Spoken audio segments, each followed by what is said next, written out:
2월 5일 새벽 예배를 시작하겠습니다. 하나님 감사합니다. 오늘도 하나님을 바라보며 예배의 자리로 저희들을 인도해 주시니 감사드립니다. 주일 강단 말씀이 나에게 각인되어 새로운 피조물로서 하나님의 작품을 남기는 오늘이 되게 하여 주시옵소서. 우팔라 코스타리카에 가 계신 주영교 담임 목사님과 알렉스 안수 집사님, 그리고 솔라 미션팀에게 성령의 충만함을 주사 중남미를 향한 하나님의 절대선교의 문이 열리는 축복을 주시옵소서. 복음을 듣는 그리스도의 제자들에게 성령의 충만함을 주사 전도자의 삶이 결단되어지는 응답이 넘치게 하여 주시옵소서. 세계 복음화의 역사를 움직이시는 예수 그리스도의 이름으로 기도합니다. 아멘. 이번 주 일부 강단 메시지는 하나님을 기쁘게 하는 삶이었습니다. 히브리서 11장 1절에서 6절 말씀 중에 1절을 봉독하겠습니다. 믿음은 바라는 것들의 실상이요 보이지 않는 것들의 증거니. 히브리서 11장을 보면 한 구절 한 구절마다 믿음으로 또는 믿음이 이렇게 시작을 합니다. 믿음이 하나님을 얼마나 기쁘게 하는지 알 수 있습니다. 저는 일부 메시지를 들으면서 남은 인생이 하나님과 더불어 기쁘고 하나님을 영광스럽게 하고 그것이 나의 행복이요 즐거움이다라는 망대를 세웠습니다. 이제까지 우리는 세상의 기준이 나에게 너무 많이 자리 잡고 있었습니다. 돈을 가지면 행복하고 집을 사게 되면 행복하고 세상에서 말하는 버킷리스트 하나를 이루면 행복이라는 세상적인 행복의 기준이 내 안에 있기에 나도 모르게 환경의 지배를 받게 된 것 같습니다. 오직 예수만이 나의 행복이요. 오직 하나님 나라의 일인 세계복음만이 나의 기쁨이요. 오직 성령 충만이 나의 즐거움이다라는 가치 판단이 전환되기를 간절히 소망하며 기도하는 한 주를 보내고 있습니다. 방향, 목표, 초점을 하나님께 맞추어야 한다고 말씀을 주셨습니다. 히브리서 11장 6절 믿음이 없이는 하나님을 기쁘시게 하지 못하나니 하나님께 나아가는 자는 반드시 그가 계신 것과 또한 그가 자기를 찾는 자들에게 상 주시는 이심을 믿어야 할지니라 라고 성경 구절에 있는 말씀처럼 하나님을 간절히 찾는 자를 하나님은 만나주시기 때문이라고 하였습니다. 예수 영접하고 하나님의 형상을 회복한 우리들에게 하나님은 주머니 열어서 응답하신다고 하셨습니다. 그러면 평상시에 우리는 어떻게 하나님을 기쁘게 할 수 있을까요? 하나님을 자랑할 때 하나님이 기뻐하신다고 하셨습니다. 때를 어떤지 못 어떤지 하나님을 자랑하라. 칭찬은 고래도 춤을 추게 한다. 하나님을 자랑하면 하나님도 춤을 추십니다라는 강단 말씀을 듣고 나는 우리 집의 4명의 랩런트에게 하나님을 얼마나 자랑했지라는 생각이 들었습니다. 저 혼자서는 임마누엘을 엄청 누리면서 아이들에게 자랑하지는 않았더라고요. 그래서 이번 주에는 하나님을 자랑하는 엄마가 되어야겠다 마음 먹고 아이들에게 하나님을 자랑하기 시작했습니다.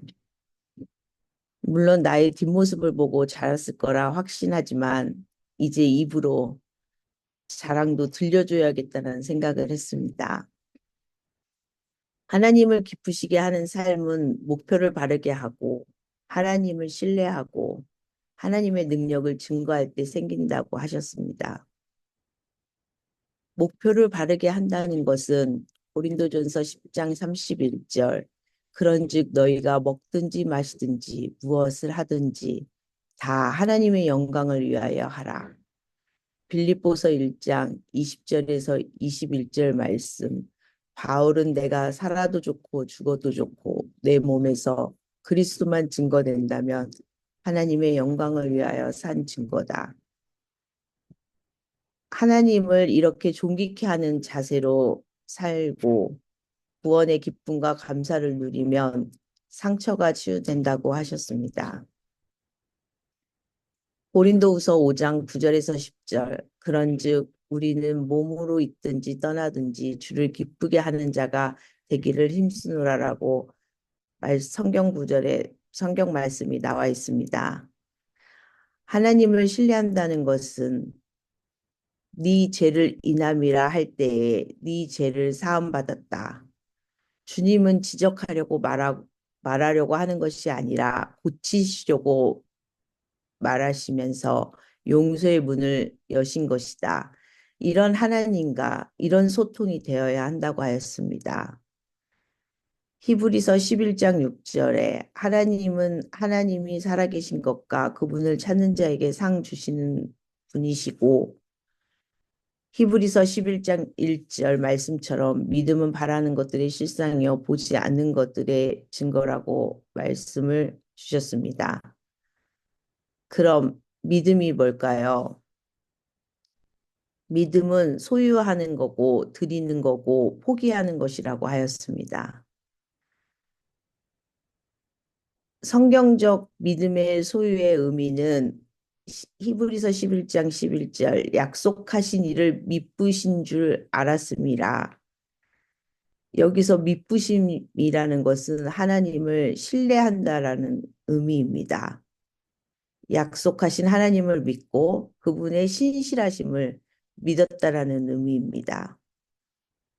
그 결과 믿음을 히브리서 11장 29절에 믿음으로 홍해를 건넜고 히브리서 11장 30절 믿음으로 7일 동안 여리고성을 도르니 무너졌고 히브리서 11장 33절에서 35절 말씀처럼 믿음을 소유한 사람은 결과가 승리든 고난이든 하나님의 약속을 기준으로 선택한다는 것이었습니다.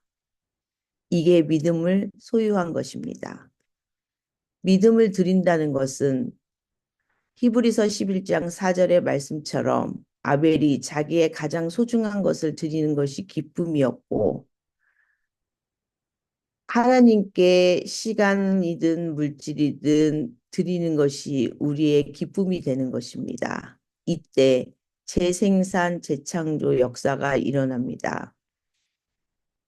히브리서 11장 17절에서 18절은 아브라함이 믿음으로 이삭을 드렸습니다. 이것이 드리는 믿음입니다. 믿음은 포기하거나 거절하는 것이라고 하였습니다. 보디발의 아내의 요구를 거절한 것처럼 또 히브리서 11장 24절에서 26절 말씀에 모세는 애굽의 왕자를 거절했고 하나님의 백성과 함께 고난받는 것을 즐거워했습니다. 이때 목사님께서 내가 잘못한 것은 무조건 인정해야 한다. 내가 잘못하고 다윗도 우리아의 아내를 범했고 이런 것을 비유해서 합리화하면 안 된다. 행위가 열받는 것이 아니라 그 이후에 처리하는 방법이 잘못된 것이다. 이 말씀을 하셨습니다.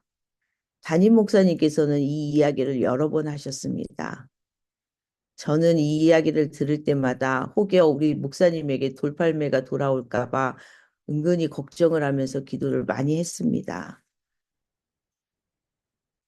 그래서 그런지 하나님이 시편 3편을 공부하게 하셨고 말씀을 보면서 깜짝 놀랐습니다.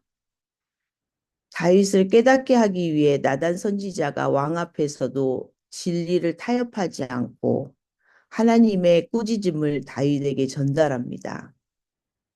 담임 목사님이 나단 선지자의 역할을 했다는 것이 아니라 담임 목사님은 돌아오는 돌팔매를 피해가는 것이 아니라 오히려 그분들을 살리려고 이러시는구나를 알게 되었고 얼마나 전도자를 아끼고 사랑하는 마음이 컸으면 목사님에게 돌아올 돌팔매도 감당하시기로 작정하시고 전하시는지를 깨닫게 되었습니다. 성경을 모르고 눈이 어두우면 담임 목사님의 중심과 하시려고 하는 것을 못 보는 게 우리구나라는 것도 보게 되었고요.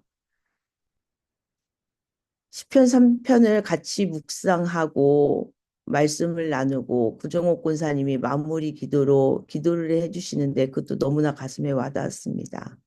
하나님 담임 목사님의 입술을 통해서 하시고자 하는 그 일들이 성취되기를 바란다고 기도해 주실 때 정말 감사를 했습니다. 우리에게 믿음은 포기하고 거절하는 것이라고 했는데 그것이 무엇인지를 이번 주에는 정확하게 깨닫게 되었습니다. 하나님의 능력을 증거할 때 그때 하나님을 기쁘게 하는 삶이라고 하였습니다. 다윗의 용기는 현장에서 그리스도를 증거했습니다.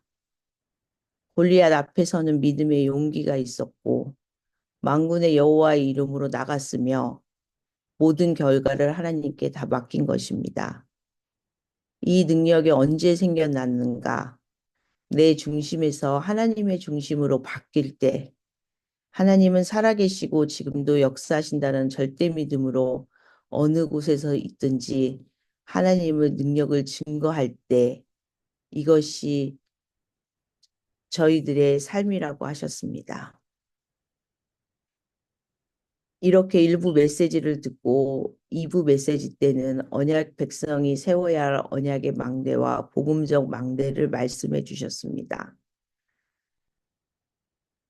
목사님께서 2부 메시지의 첫 멘트로 본문을 읽고 나에게 어떻게 적용할 것인가를 생각하라고 하셨습니다. 이스라엘의 12지파는 분열을 넘어서 형제가 형제를 죽이는 살육이 일어났습니다. 여기에서 우리가 메시지를 찾아야 합니다. 이스라엘의 12지파는 하나님의 은혜로 가나안 땅에 들어갔습니다.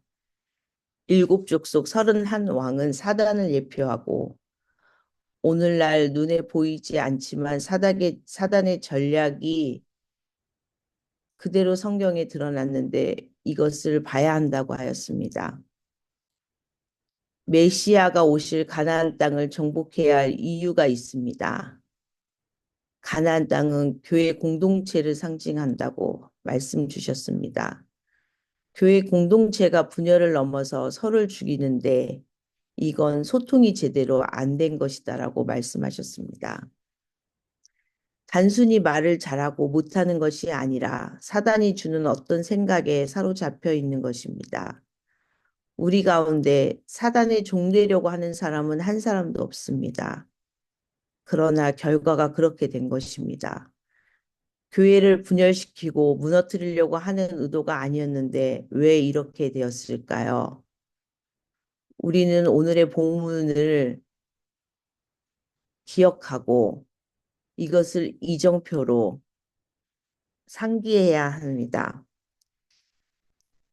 영적 망대가 언약적 복음적으로 세워져 있어야 합니다. 분열의 이기를 넘어서는 복음의 소통과 언약적 화평이 있어야 합니다. 절대 망대를 무너뜨리는 내부의 적은 시기와 분열입니다. 이스라엘의 영적 상태는 언약적 원네스가 안 된 상태입니다.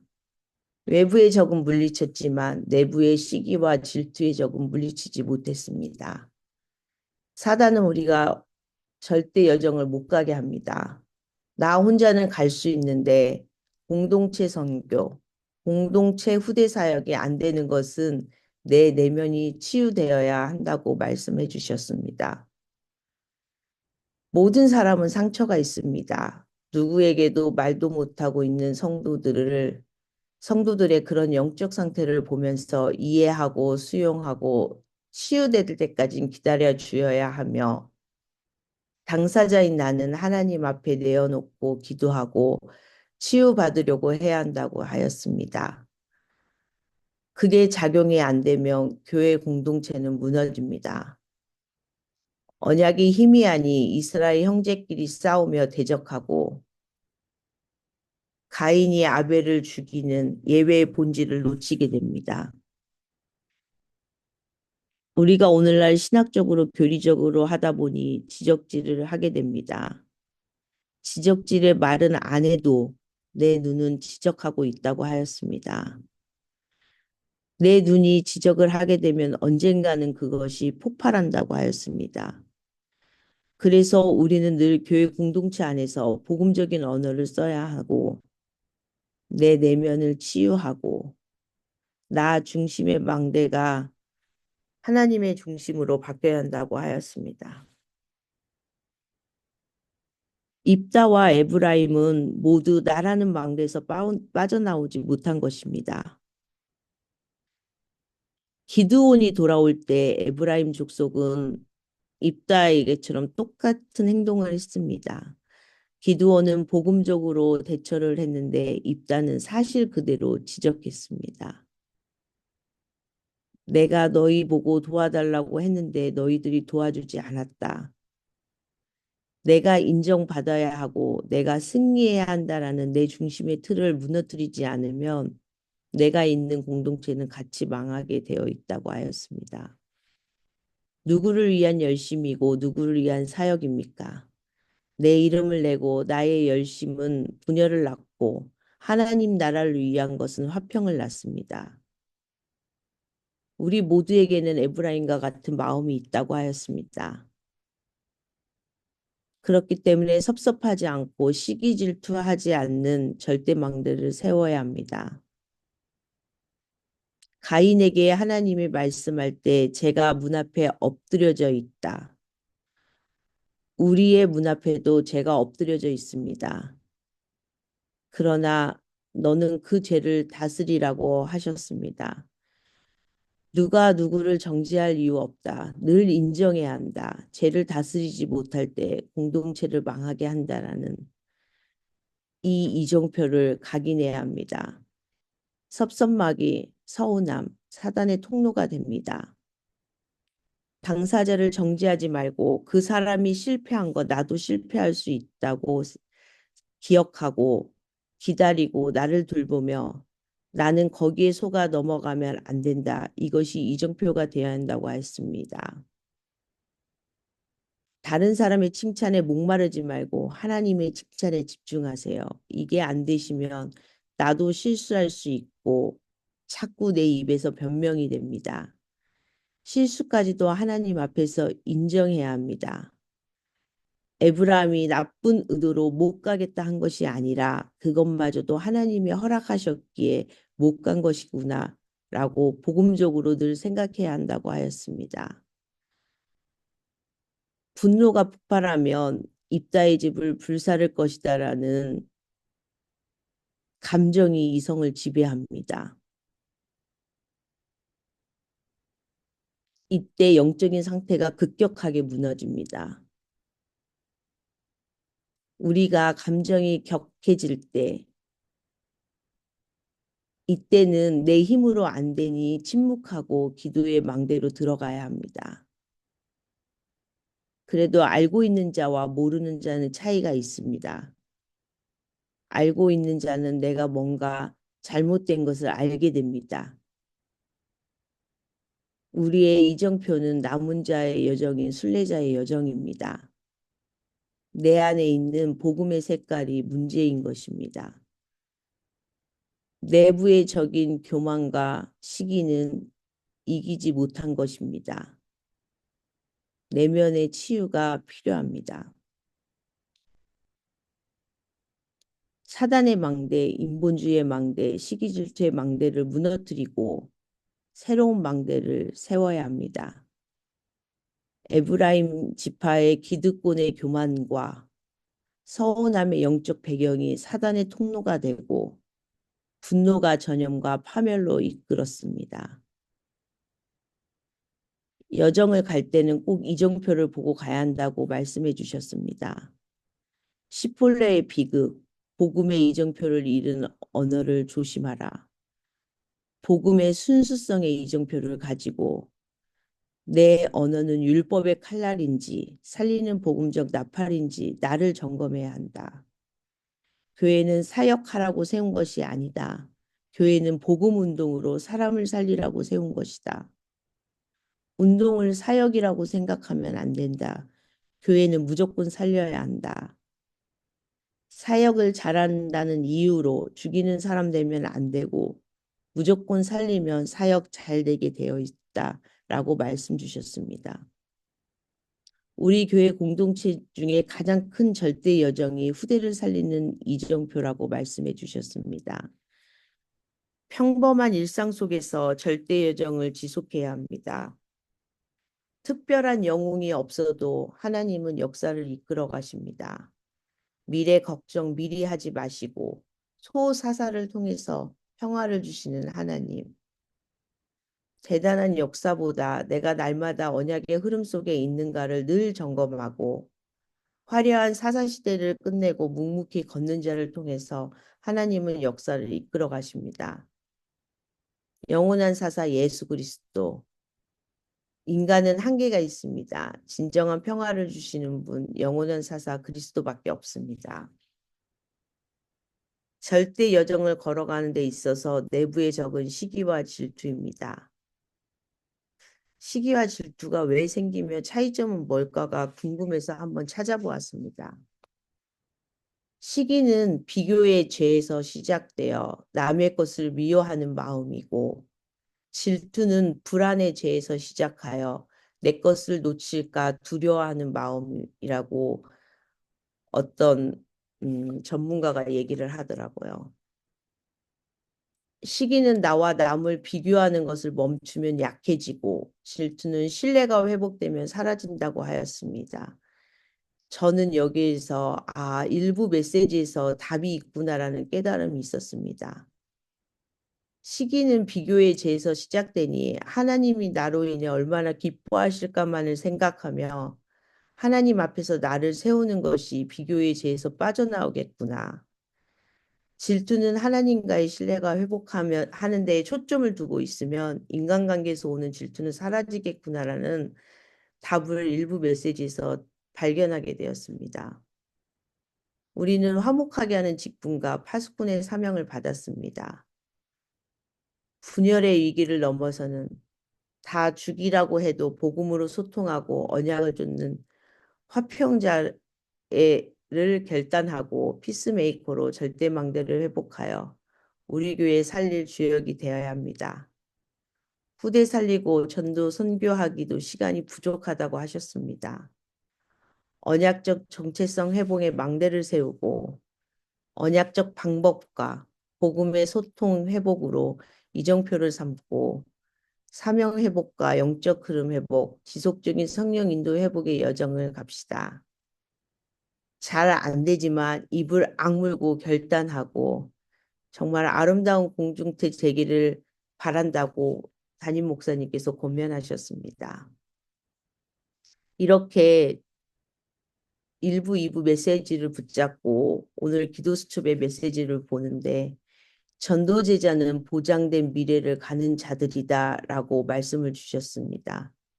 여호수아서 1장 1절에서 9절 성경 구절 말씀인데 구절을 봉독하면 내가 내게 명령한 것이 아니냐 강하고 담대하라 두려워하지 말며 놀라지 말라 내가 어디로 가든지 내 하나님 여호와가 너와 함께 하느니라 하시니라.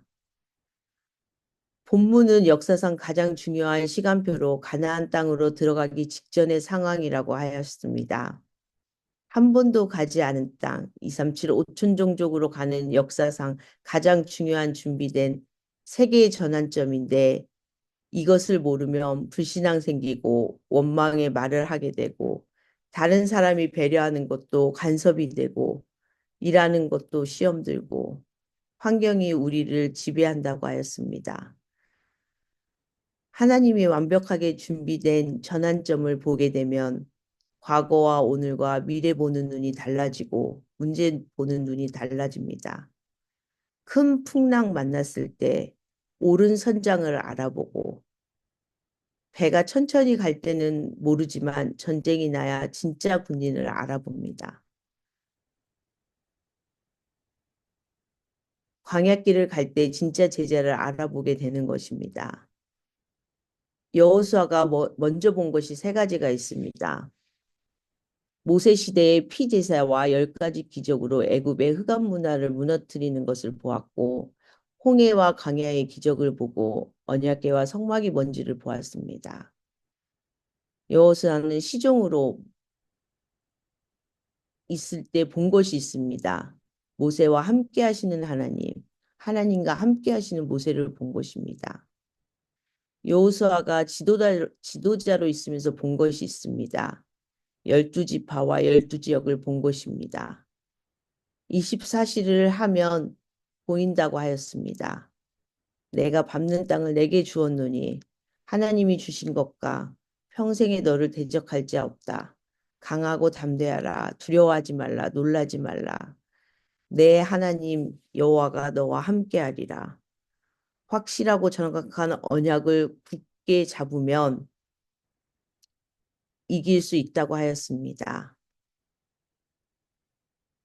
400년 만에 회복되는 오직의 길. 여자의 후손이 뱀의 머리를 상하게 할 것이요. 너는 복의 근원이 될 것이다. 피제사 드리러 가라. 원시복음과 근본이 회복되는 시간표라고 하였습니다. 말씀이 성취되는 유일성의 길. 우리가 그 속에 있으면 두려울 것이 없다. 노예로 있을 때 절대 선교를 보게 되고 출애굽 때 하나님의 절대 구원을 보며 가나안에 들어간다. 세계복음화의 절대 시작을 보여주는 것이다. 라고 말씀하셨습니다. 세계를 살리는 재창조의 길, 요단을 건너라. 가나안 땅 들어가야 되는데 이것을 못 본 렘넌트들에게 보여주어라. 도전하라. 이렇게 기도 수첩의 말씀을 묵상하면서 주일 강단 메시지가 이번 주에 이 응답을 우리가 누릴 수 있게 발판이 되어주는구나를 깨달았습니다. 기도하겠습니다. 하나님 감사합니다. 하나님으로 행복하고 하나님을 기쁘게 하는 삶이 어떤 삶인지를 깨닫게 하시고 믿음으로 나아가는 오늘이 되게 하심을 감사드립니다. 언약적 정체성 회복의 망대를 세우고 언약적 방법과 복음의 소통 회복으로 이정표를 삼고 사명 회복, 영적 흐름의 회복, 지속적인 성령 인도 회복의 여정을 가는 저희들 되게 하여 주시옵소서. 세 가지 뜰을 회복하고 금토일시들을 회복하여 후대를 살리고 전도와 선교의 축복을 누리게 하여 주시옵소서. 우팔라 코스타리카 현장에 가 계신 주영규 담임 목사님과 알렉스 집사님에게 성령의 충만함을 주사 그리스도의 제자를 찾고 세우는 일에 영육간에 피곤치 않은 체력을 허락하여 주시옵소서. 솔라 미션팀과 함께 원리스 되어 그 땅에 하나님의 나라가 임하는 역사 있게 하여 주시옵소서. 6월 렘넌트 불가리아 선교를 위해 준비하는 가정 속에 있는 모든 준비팀들에게 세밀한 성령 인도를 받아 하나님의 크고 은밀한 일을 미리 보게 하여 주시옵소서. 박수정 권사님에게 하나님의 위로와 은혜를 주사 할머니를 보내야 하는 슬픔보다 천국 입성의 기쁨과 다시 만날 날의 소망으로 장례 예배가 가족 복음화의 전도 캠프가 될 수 있게 인도하여 주시옵소서. 2월 15일 볼링 전도 캠프를 통해 그리스도의 제자와의 만남의 축복을 주사 새가족 환영 축제가 되게 인도하여 주시옵소서. 금요 예배를 인도하는 주요셉 사역자님에게 성령의 충만함을 주사 하나님이 우리 교회 시간표에 주실 말씀을 준비할 수 있게 은혜 주시옵소서. 토요일에 있는 북미주 청년 전도학교에 말씀을 사모하는 청년들이 일어나 미주 복음화의 응답을 누리게 하여 주시옵소서. 청년 선교구 국장이신 주영규 담임 목사님과 봉은지 사역자님에게 미주 청년들을 살릴 미션이 응답되는 2026년도가 되게 하여 주시옵소서. 치유가 필요한 민대성 목사님과 구정자 장로님, 임정자 권사님, 진정숙 권사님, 구종옥 권사님, 송태규 집사님, 구데보라 렘넌트를 기억하시고 축복하사 아픔을 통해 하나님의 계획을 발견하고 치료를 통해 증인이 되게 하여 주시옵소서. 군선교, 대학선교, 취업을 준비하는 이세영과 청년들에게 결혼을 문을 열어주시고 후대 잉태를 기다리는 가정의 태문을 열어주시며 출산을 기다리는 가정에 세계 복음화의 주역의 응답을 주시옵소서. 사랑이 많으신 예수 그리스도의 이름으로 기도합니다. 아멘. 주기도문으로 예배를 마치고 각자 기도의 시간을 갖겠습니다.